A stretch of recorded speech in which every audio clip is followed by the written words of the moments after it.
Yo, what's going on YouTube? It's your boy Charific here, coming at you with another Pokemon movie analysis. And with me, as always, is my boy Weeb Rabbit.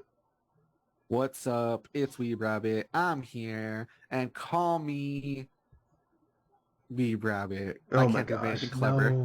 Nah, man. You should have said, call me Young Furry Boots, is what, because you got furry feet that look like boots. Oh God, what?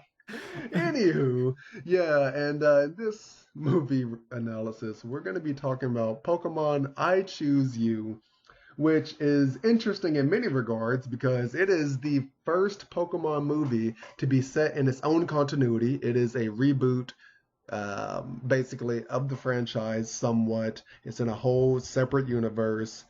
Even though the other movies follow whatever season that Ash is in, so technically this should have been with him and Alola, which I'm kind of glad it wasn't because the Alola art style was not my favorite. So that's fine. I'm not complaining. But let's get into it because the movie is kind of a hot mess in some regards. So, Yeah, as very I mixed, mentioned, very mixed feelings on it, yeah, I which mean, we're as about to get into, obviously. yeah, yeah. So we're gonna get into a lickety split summary, and then the bulk of this will probably just be our opinions. So, as I mentioned, this is a reboot. So if you've seen like the first half of the Pokemon anime, you've already seen half the movie because it starts off as usual. Ash wakes up late, goes to Professor Oak, gets Pikachu. Pikachu doesn't like him, and they go on a whole journey with Spearow.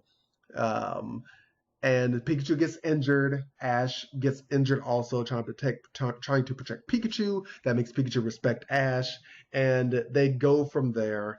The difference is that Ash doesn't meet Misty, he doesn't meet Brock, and he supposedly goes on a journey with Pikachu and Caterpie, and that's it. He catches like zero Pokemon, and after he beats Erica, he hears a legend about Entei. They go, and he wants to go fight Entei. Then he meets Sorrel and um, Verity. Verity, and they also want to fight Entei. Verity has a Piplup. Sorrel has a Lucario. They're both from Sinnoh, and they have a whole altercation. Sorrel's like, "Oh, you need to be careful because of the rain," and Verity and Ash have a battle. It does rain. They try to escape. They find Charmander.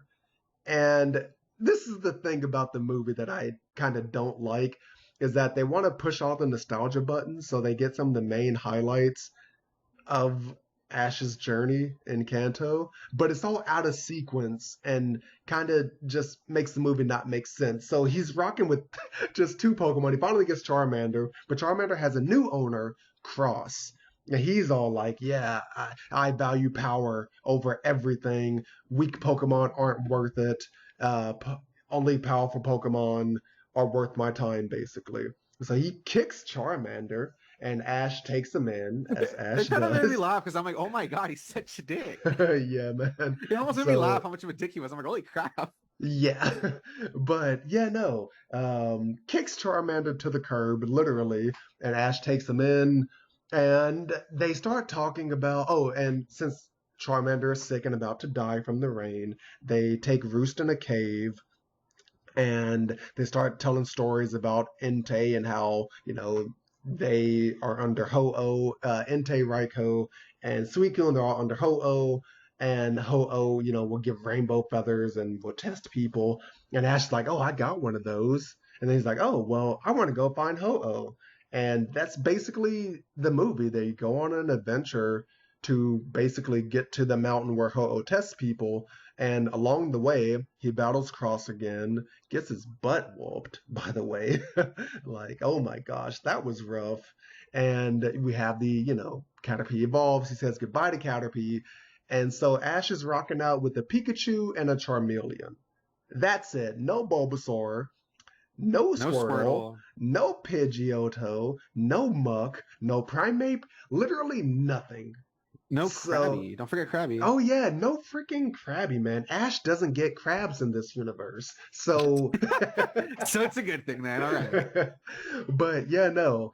And then along the way, after his battle with Cross, where he gets curb stomped, he starts to have a change of heart, and he starts to act like kind of a jerk and starts to act a bit like Cross, where it's like, oh, I bet Pikachu would have won that Oh, I just battle. realized that's And the thing you forgot to kind of explain. what's up? So when Ash got, Ash and Pikachu got attacked by the Sparrow. You know how there's that thing where they look up Oh, to the sky yeah. and they see Ho-Oh, and Ho-Oh dropped a feather. And that's where Yes. Terrific, forgot to mention that. Yes, Ash I kept did. that with him for, up until his, where we meet him after his third gym battle. And basically, as Terrific kind of you kind of touch upon it. When they're in the cave, they're talking about Entei, blah, blah, blah, blah. They're talking about Ho-Oh. Ash pulls the feather out, shows it to his friends. And then basically, they tell him the legend of, like you said, if you like go to the mountain where Ho-Oh is, you can like be a rainbow warrior, blah, blah, blah, blah, blah. You can like, meet Ho-Oh again, whatever. And so they set out on that journey. The important thing is that part of that like prophecy thing that goes with the little rainbow wing is that it is always shining because basically Ho-Oh gave it to somebody who had a pure heart. And if like the person's heart has darkness, then like the feather loses its color. It turns like just black. It turns pitch black. And as you were kind of getting to, when he loses and that he's like really upset, he starts thinking only about winning, and he's kind of insulting his Pokemon, not really doing the whole friendship thing, being like cross. That's where we can jump back into what we were saying. The Yes. feather loses its color, and then And then Ash kind of like goes to sleep, and we can see that there's a Pokemon. We'll find out that it's Marshadow. Uh, put a pin in that. I got some big opinions about Marshadow in this movie, but Marshadow is in Ash's shadow, and it was in there since I think at least the cave sequence. I believe And so. Yeah, yeah. yeah, and it's almost as if Marshadow is giving Ash, a weird dream where he's in a world without Pokemon. Ash snaps out of it and it's like, yeah, guys, I'm sorry for being this way. And they make their way up to the mountain. I can't remember what the mountain is called, but they meet. What is his name? He Oh, basically wrote the Boji, book. Yeah, Boji. yeah, yeah, I like Boji. Boji. He kind of looks like if Red was a crazy old guy with a beard. Yes. And Boji basically like wrote the book about Ho-Oh's feather and being a rainbow warrior and all that fun stuff. Oh, it's Mount Tensei. I just looked it up. Mount Tensei, there we go. So Mount Tensei, and they get there, and then we find out that Cross has been tailing them. So he heard the whole legend from old man Red, and he basically ambushes Ash, takes the feather, and takes it up to these glowing crystals, and he puts the feather in the crystals. That shoots up a beam of light. Marshadow No, it's comes. not. It's not light. It's Oh darkness yes, because yes, Cross is full of darkness. That's the whole yes. point. So it shoots out a beam of darkness. Everything goes basically pitch black. Marshadow comes out of nowhere. Well, not out of nowhere. It comes out, takes the feather, and is like absorbing power from it. And get this, Benji said that this whole time, Marshadow is almost like a guide for Ho-Oh. Right? It is basically a test for the Rainbow Warriors, and leads them to Mount Tensei. But then Marshadow gets the feather, absorbs the darkness, and then attacks them and starts to turn their Pokemon against them and all the Pokemon in the area against them. And yeah, so then at that point, Ash has another battle with. Oh, wait, sorry, I'm doing stuff out of order. Ash has another battle with Cross. And Charmeleon then evolves into yeah. Charizard. That's when he Mm-hmm. takes the feather, goes up, and then he has a change of heart because his Lycanroc starts to like bite the crap out of him, and he's like, "No, remember how you used to bite me before." Well, no, the change of heart is because when he's about to get attacked, Charizard takes a shield him. Yeah, yeah. And so that's what So kind of has him had the change of heart. Not only yeah, losing to Ash, seeing Ash's, explanation of why he has the power he does, not only Charizard, taking, shielding him from it despite everything he's done. And then yeah. that's when he has the moment with Lycanroc where it's kind of like, it's attacking him and he really does kind of like want his friend back. Yeah, It yeah. shows that he does value friendship after all. Yeah, but I just find it a bit weird because, like, yeah, you bit me the first time we met, too. Remember that. Remember. then the Like Rock remembers. It's like, oh, okay, buddy, you're back. And then they all fight against Marshadow. Ash, see if this seems familiar. Ash takes a blast, dies, and then is revived from basically Pikachu's tears. Yeah. Oh, and get this, Pikachu goes into his Pokeball for like the first time ever. Like, oh my gosh, like the big highlight of the movie, Pikachu gets in his Pokeball, guys.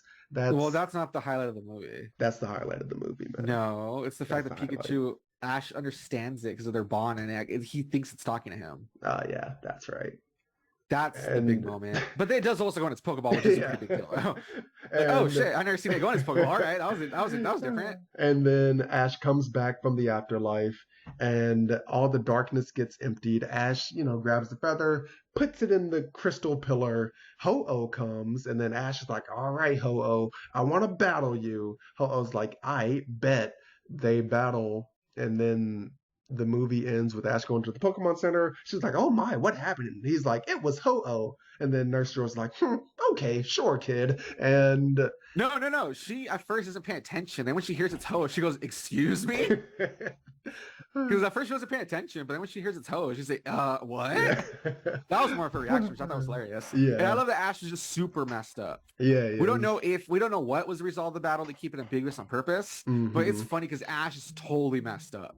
Yeah, but and then at that point, Sorrel and Verity separate from Ash to go on their different journeys. And I've skipped over a bit. The whole character development with Sorrel is that when he was a kid, he got lost in the snowy woods. Luxray, that was basically his family pet, shielded him from the cold.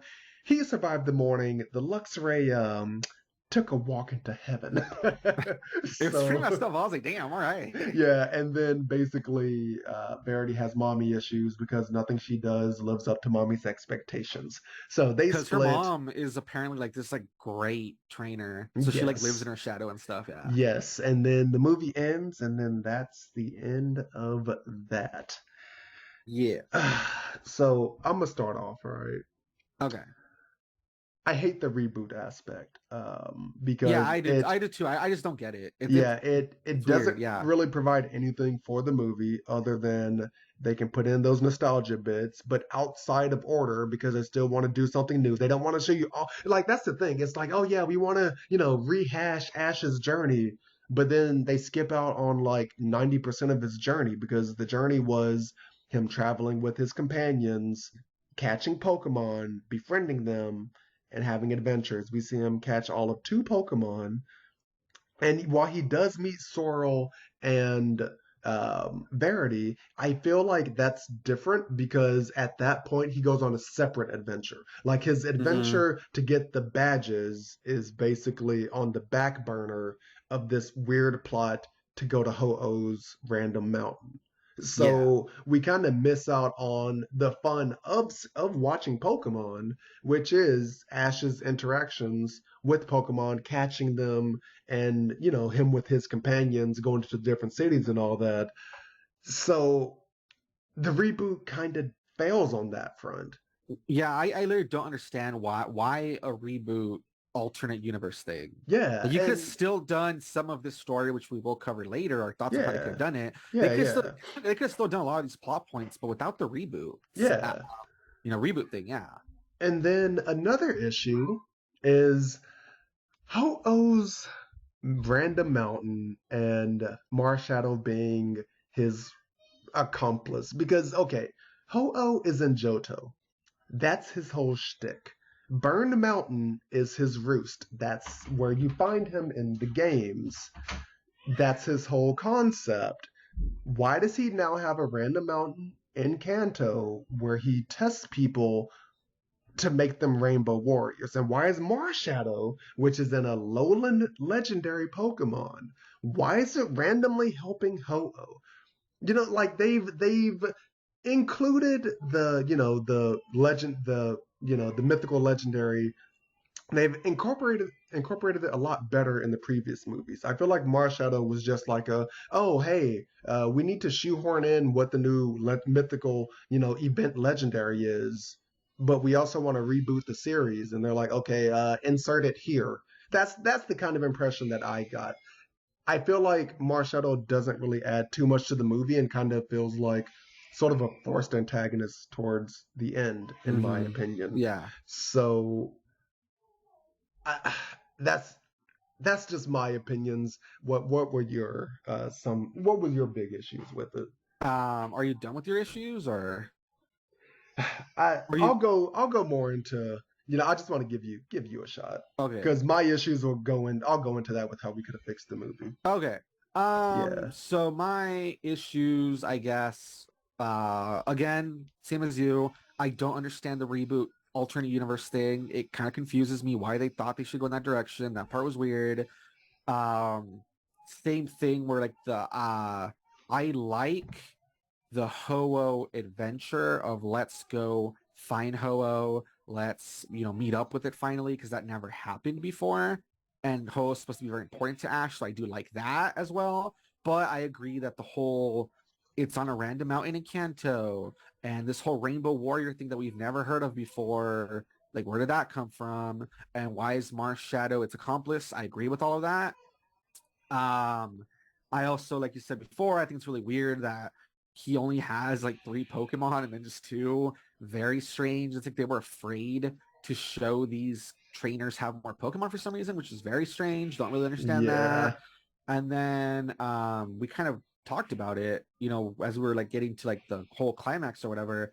I don't understand why Mars Shadow starts attacking everybody. I can understand it attacking Cross because Cross Yes. stole the feather, tried to use it, and he basically made it lose its, rainbow shine because of his dark heart. So I can understand Mars Yes. Shadow attacking Cross because like you're not worthy.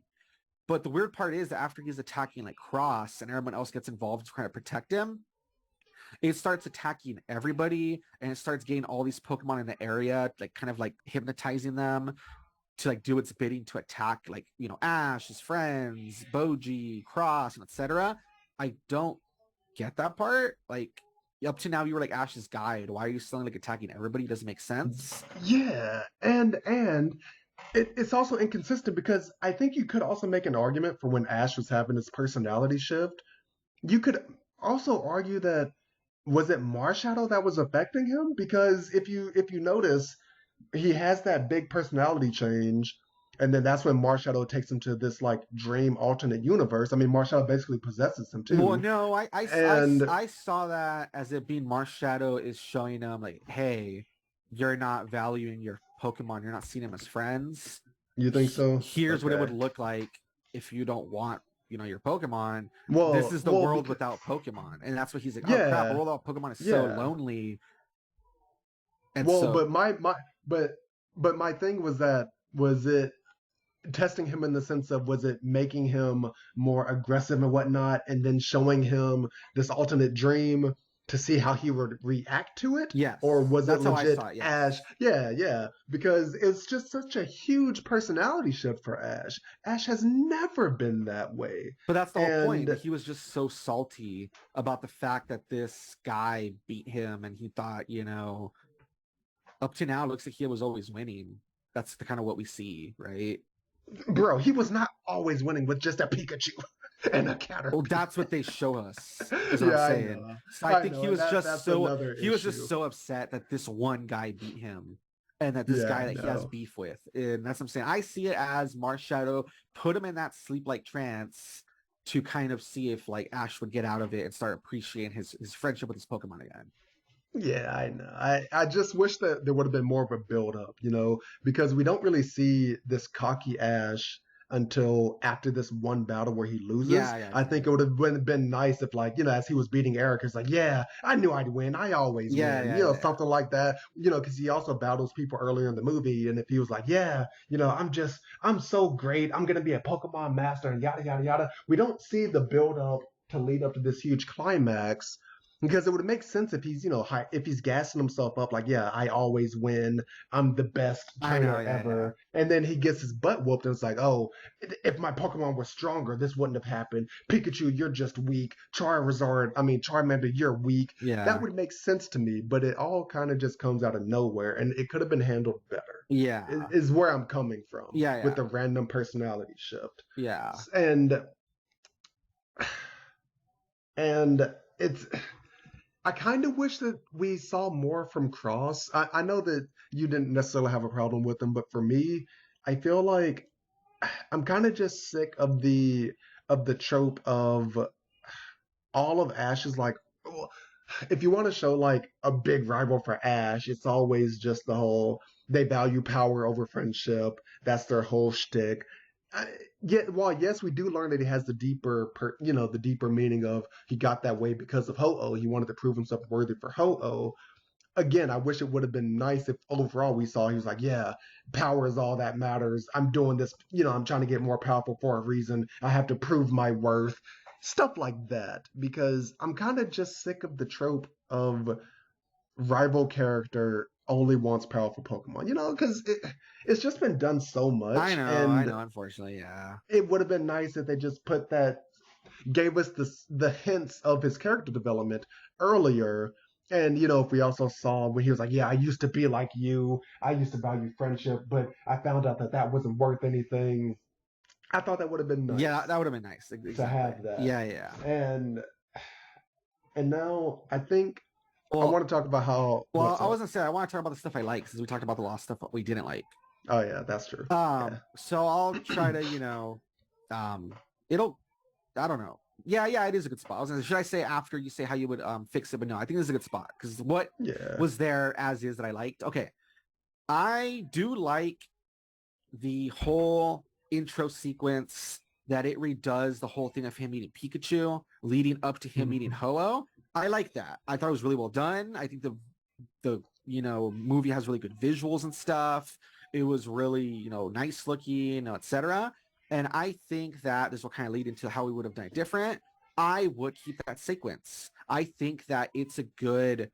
If it's all about him going after Ho-Oh, I think that even if you had redone the movie a different way, having that whole sequence again, because they do it like very abridged this time, having the Yeah. whole sequence of him being late, meeting Pikachu, seeing how Pikachu hates him, and then how that leads to him seeing Ho-Oh, I think that Hmm. works. I really like that section. Yeah, Likewise, man. I kind of liked how um they did, for during like the whole, intro credits. I thought it was really Hmm. cool how they show him traveling around with just Pikachu. I thought that was kind of Yeah. fun. It's weird, obviously, because we know how in the actual thing he travels with Misty and Brock, but I thought what they showed was fun, him and just Pikachu, because no one else is there. I think it really does help to show how his bond with Pikachu got so strong because it was just the two of them for so Yeah. long. And Yeah. I Yeah. like when he catches Caterpie too, because same thing. It's just him, Pikachu, and now Caterpie. So it kind of makes sense why he was so attached to Caterpie, because Caterpie was this second little buddy. I thought, all Yeah. of that little intro montage, I really liked it. I thought it was really well done. Um, I like when it shows people battling, such as when he's battling that guy with the was it like a Machop, I think? Yes. And Watch then out. later when he's even battling who else does he battle? He battles somebody else, right? He battles like a couple people. It Yeah, he shows it. battles the girl with the Jigglypuff. That's what I'm thinking of. Yes, I like that in this universe they make it seem more of like people are supposed to be so into Pokemon battles, but usually when people Hmm. are battling, no one's really watching. It's just Ash Yeah. versus his opponent, and then like maybe like Misty and Brock, where he's traveling with, they're on the sidelines. Yeah. Here, I like that they made like a whole thing where you actually see characters like trainers interact more with every time he was battling. Those people watching, those people hanging out. When he was in the Pokemon Center, and that that trainer comes in and he says that he saw Entei. I like how everyone runs to go like look for Entei. Yeah. Yeah. That was I like nice. those details. I thought it made the world seem more lived in. I thought it made it seem more Hmm. realistic that if like all these trainers are really around, we should see them and we should see them being interested in the world. You know what I mean? I like Yeah. that part. Yeah. I like the companions for this movie, Verity and Sorrel. Yes, it is unfortunate we don't get more of them. They are underdeveloped in that sense that we don't like get to spend so much time with them, which really like sucks. But I Hmm. think for only being with them for like an hour, I do think they were very like charming for what we got. Like I like their character Yeah. designs. I thought that Verity was like fun, that she's kind of like a tomboy, so she has like her hair up and she's wearing the the tights and the shorts and like the sneakers, and her Yeah. attitude's kind of fun where she's like having bickering with Ash in the beginning, but at the same Yeah. time she's not like a total Iris that's like always just being annoying. Yeah. Like after that, little bit near the beginning where she actually becomes friends with Ash, she is a good companion, which I'll get to in a moment. Same thing with Sorrel. I thought he was really fun, that he's, this kind of more stoic, Pokemon doctor, and he's making, the stuff to heal Charmander, and we kind of get his backstory that his whole thing is because that Luxray died, so it's implied that he wants to like really help Pokemon. He wants to like, he has that dedication to like help Pokemon because he saw death, right? Yeah. And then with Verity, I kind of like the whole thing that she's far from home because she has mommy issues, that her mom's like this great trainer and she feels like she's in her shadow, and she feels like her mom's always, talking down to her, nothing's good enough, blah, blah, blah. I like that little bit of backstory. I thought it was fun. I wish we could have gone more, but I liked it. I like what we got from these characters. It was nice backstory. When he, goes his separate ways with them, I wanted to see more of them. I'm actually kind of sad because I'm like, they're good companions. I kind of wish we had gotten them in this whole alternate universe trilogy then. You know what I mean? Yeah. And then I like I said, I feel like they're actually good companions and good friends. Like, yes, they give Ash crap about how he's acting, like he's getting cocky and he's, acting irrational and mean to his like Pokemon, but they don't linger on it, which I like. Like, I feel like if those other Yeah. companions like Iris or, some of these other companions, they're just so annoying and they're like just and here I like that they feel like actual companions. Yeah. Um and then I, for instance, like going kind of with the whole companions, but tying into the whole thing about the universe. I like how it feels like more lived in, more like details, if that makes sense. I like Hmm. the cave sequence. I like that it felt like there was a good opportunity for everybody to bond. I really like that. And I like that I think eventually it gets really lazy where Ash and his friends just always find a Pokemon Center to stay, right? Like they use it like as a Hmm. hotel. I like that here it shows them more in the wild. It feels more like an actual adventure that they have to like rely on like each other. Like even that cave sequence, they're literally, shoes off, their clothes is drying, they're sitting around a fire, they fall asleep literally super, rudimentary, primitive, just they sleeping in a cave, cuddling with their Pokemon. I felt that felt more real compared to like, Yeah. oh, they always just find a Pokemon Center to stay in. It's basically this hotel. And I'm like, that kind of makes it a little too easy. I feel like the whole point is it's Yeah. supposed to be this adventure. You're out there with your friends, you're staying in caves, you're like, I don't know. I really like that. It was a good bonding sequence for everybody. And I like that it made it feel Hmm. like this adventure. I think he's like over the top enough that I like him. I like his design. I like I said, that he's like a dick. Like he's enough of a dick. Like, okay, he's a dick. But I do like where they kind of hint at the whole, I also saw Ho-Oh. It didn't give me a feather or anything. So it feels like he kind of wants that power because he wants to show he's worthy of meeting Ho one day and battling it. So at least it's kind of weak, but I did like that there was that characterization where it's that like he need for approval, Yeah. which I kind of liked. And yeah, I like the Hmm. stuff with Hobo. I like that it felt like an adventure. This is the last Yeah. thing I'm gonna really touch upon. Yeah. I feel like a lot of the other movies, they kind of devolve into Ash goes and friends or whatever. They go to this new town or city. This town or city has some sort of a gimmick where they and there's this people he meets in the town that they're trying to protect the main Pokemon because it's misunderstood or because it doesn't like humans. And then there's this evil organization that they want to capture the Pokemon and use that power that's powering the city. That's the whole city's gimmick. They want to harness that for themselves. Every movie basically devolves into that. And it devolves into we need to protect this Pokemon from the organization or this other rival Pokemon that's trying to hurt it. And there's this climatic thing Yeah. It feels like it's always the same formula. And here I like that it was like, no, it's like an adventure of I want to meet Ho-Oh that I saw at the beginning of my journey, and I want to go to this place Hmm. to be reunited with it and battle it. Like that felt different at least. It felt more original. It felt like an actual adventure versus no, we're in the city and this thing happened and then we help and then we move on. So I like that. So that's all the stuff I Yeah. liked. I think I touched upon everything.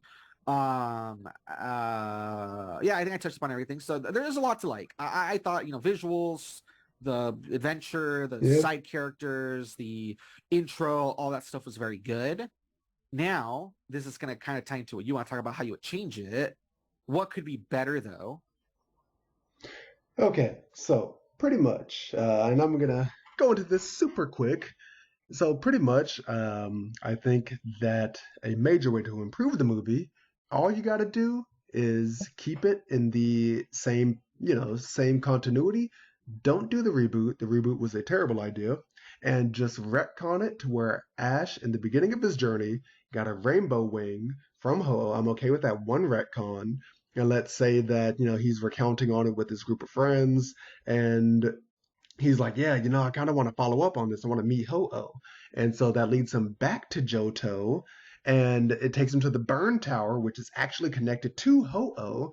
Mm-hmm. They find this prophecy about Rainbow Warriors and how they're the chosen, warriors of Ho-Oh, but they have to prove themselves. Ash wants to prove himself by battling Ho-Oh, which is how you do it. And frankly, in this universe, Marshallow's just not even in it. Marshadow makes zero sense for this movie. Yeah, what I was about to say that you could do, since he's going back to Johto and they were in the movie, but they would kind of show up here and there really randomly. Okay, you know how the incident in this movie is that a trainer comes in, he says, "I saw Entei," and that's where he Hmm. like runs into the woods to battle Entei. Verity and Sora are there. That's how he meets them. Blah blah. And Yeah. across his journey, he sees the other two. He sees Entei. He sees Raikou. He sees Suicune. Whatever. Uh, they should be the ones that take kind of Mars Shadow's role. They Yeah. should be the ones that want to decide if Ash is worthy or not. Yeah. That That makes more sense. yes. So do that, forego Marshadow, and then have it lead up to Mount Silver, which is not some Mm-hmm. random mountain in Kanto. It's actually it's in Johto, and just have that happen. Have the big climactic battle happen in Mount Silver after Ash has proved himself by battling Entei, Raikou, whatever, and Suicune. That's how you Yeah. fix the movie. And Or even if he doesn't battle them, just like, okay, because he's showing he's pure of heart through these yeah, different yeah, interactions. something Like they're like always that. watching or something, right? Something. Yeah, but that's pretty much it. And that's where I'm going to leave it because, frankly, I don't want to touch this movie ever again. I don't want to think about it. Weeb Rabbit, tell the people what we will be doing next time. Next time we're going to be looking at the second movie in this alternate universe reboot thing. It's called Pokemon The Power of Us. So that'll be next time. Yes, and And I remember some of that movie. I'm not a big fan of it, honestly. So I'll just put that out there. yeah, and I haven't seen it at all, so this will be fun. So, people, if you enjoyed, comment, like, subscribe. If you didn't enjoy, hit the dislike button, leave a constructive criticism down below so I can use that to get better. Check out my boy Weeb Rabbit. I actually don't think we'll still be playing Persona by the time this comes out, but if we are, we'll be playing Persona. If not, we'll be We'll doing see. something We'll else. see how that goes. We'll Yeah, see how that goes. and with that, I'll see you in the next episode, or in the next Pokemon movie analysis. Bye. Later, everybody.